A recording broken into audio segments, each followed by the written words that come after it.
الذي يصوركم في الأرحام كيف يشاء لا إله إلا هو العزيز الحكيم. وہی تو ہے جو ماں کے پیٹ میں جیسی چاہتا ہے تمہاری صورتیں بناتا ہے.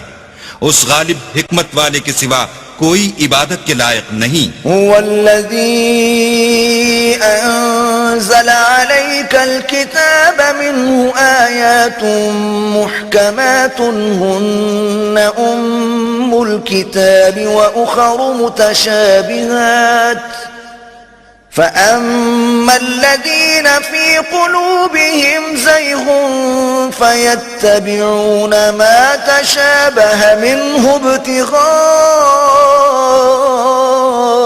الفتنة وابتغاء تأويله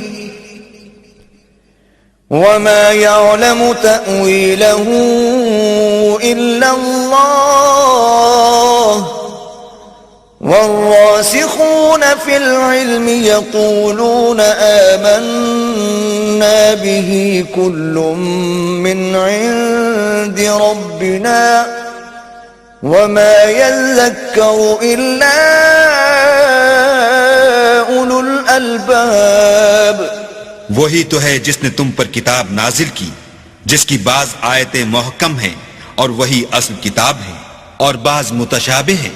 تو جن لوگوں کے دلوں میں کجی ہے وہ متشابہات کا اتباع کرتے ہیں تاکہ فتنہ برپا کریں اور مراد اصلی کا پتہ لگائیں، حالانکہ مراد اصلی اللہ کے سوا کوئی نہیں جانتا. اور جو لوگ علم میں دستگاہ کامل رکھتے ہیں وہ یہ کہتے ہیں کہ ہم ان پر ایمان لائے.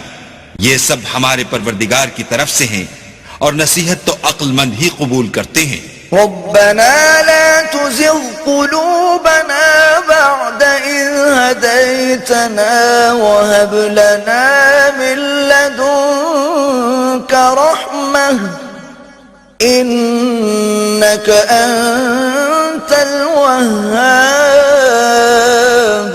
اے پروردگار جب تو نے ہمیں ہدایت بخشی ہے تو اس کے بعد ہمارے دلوں میں کجی نہ پیدا کر دیجو اور ہمیں اپنے ہاں سے نعمت عطا فرما.